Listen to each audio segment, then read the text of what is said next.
God is ruler of the nations. Go to the poor, tell their princes and their kings.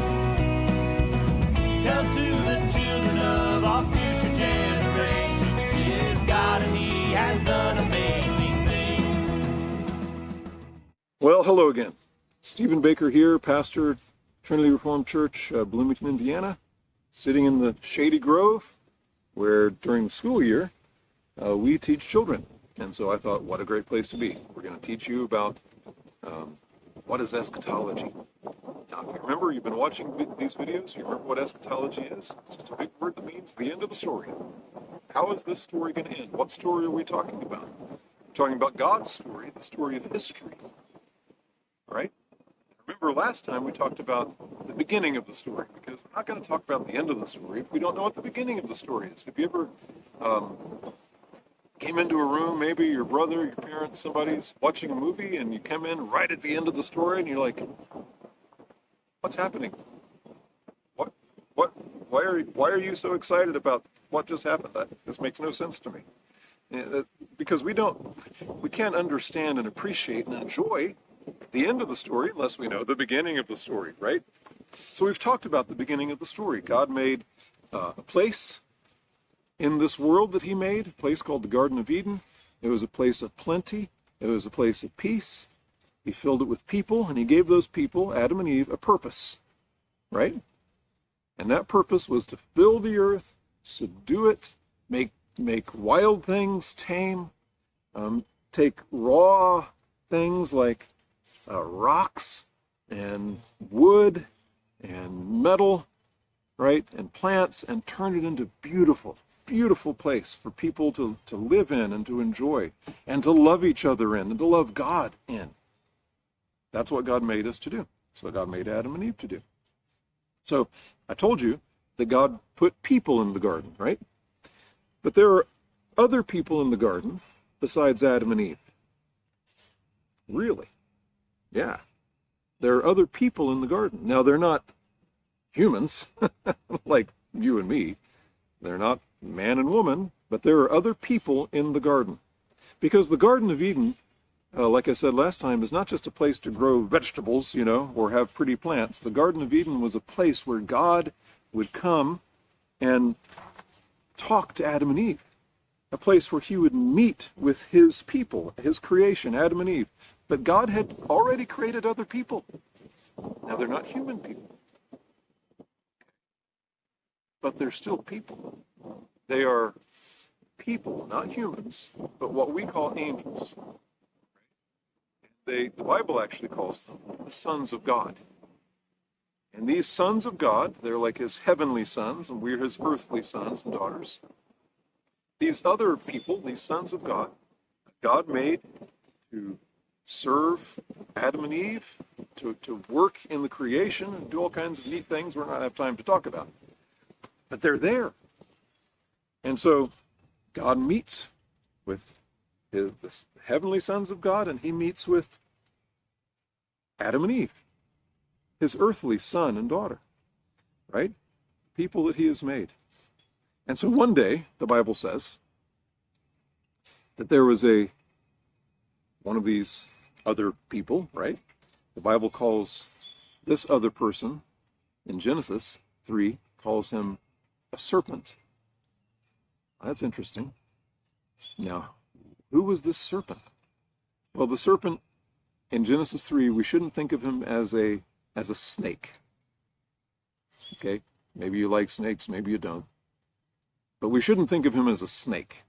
This isn't a talking snake, that comes wrapping around the tree and starts hissing at Eve, as we'll see in a second.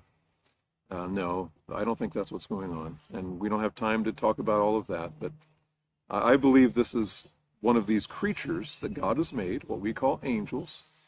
But the Bible calls this one other things. The Bible calls this creature the dragon. It's hard to have a good story without a dragon. The Bible also calls this dragon the devil and Satan. You've heard those names before, surely, right? So the snake, the dragon, the devil, Satan, this is the bad guy. And again, God knows what he's doing when he writes stories, and this is all true. I'm not saying this is make-believe. This is the real story. And there's a bad guy. The bad guy is the dragon. This dragon, this serpent, says in the Bible, Jesus actually says this, he is a murderer from the beginning. A murderer from the beginning. That's what he is. He likes to kill people. And the only people there are Adam and Eve. How is he going to kill them? Why would he want to kill them? Well, he wants to kill them because God made them.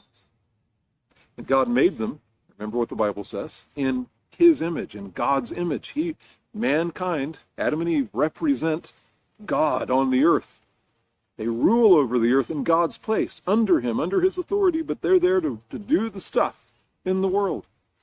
And so, the dragon, he hates Adam and Eve because they represent God.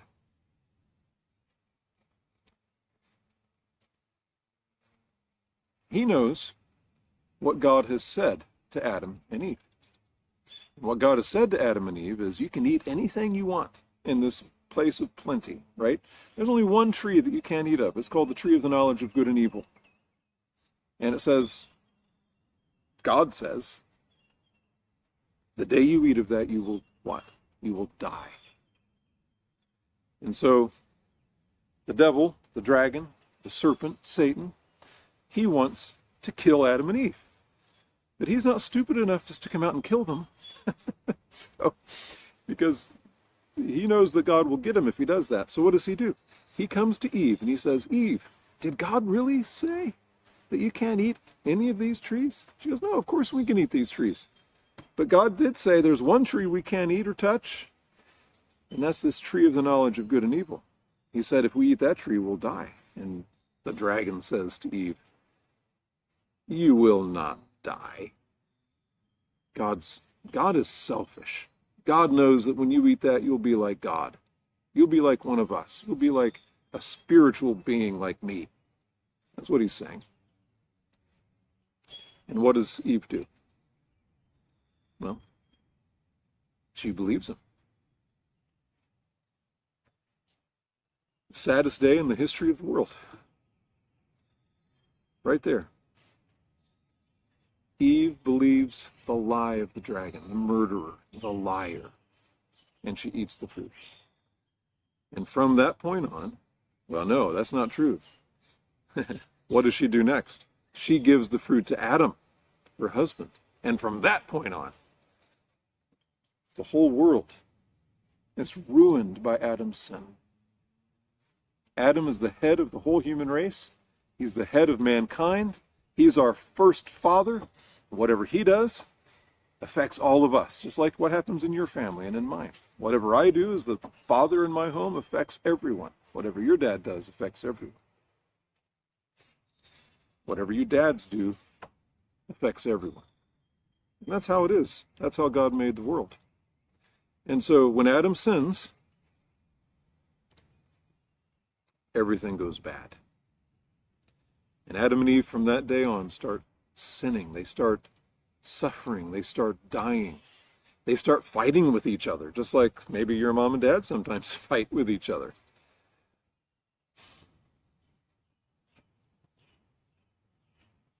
The Bible says that because of Adam's sin, all of us die. You will die. Your mom and dad will die. Your grandparents will die. Your brothers and sisters will die. I will die. Everybody you know. We will die. And that's very sad. That is not the way it's supposed to be, is it? We weren't made to fight with each other. We weren't made to be sick. We weren't made to cry. We weren't made to be sad. We weren't made to have our friends and our family and our dogs die. That's not the way God made this world. But here we are. We are in a world of death, sadness, Well, that doesn't sound like a very good story. Oh, it is an amazing story because God doesn't leave us here. It's something that God's about to do, all the way back in Genesis chapter 3, something he's going to promise that's going to make the end of the story make sense. What is it? Well, you better come back next time and we'll see. Our God is ruler of the nations. Go tell the poor, tell their princes and their kings. Tell to the children of our future generations, He is God and He has done amazing things. Let's tell the children of our future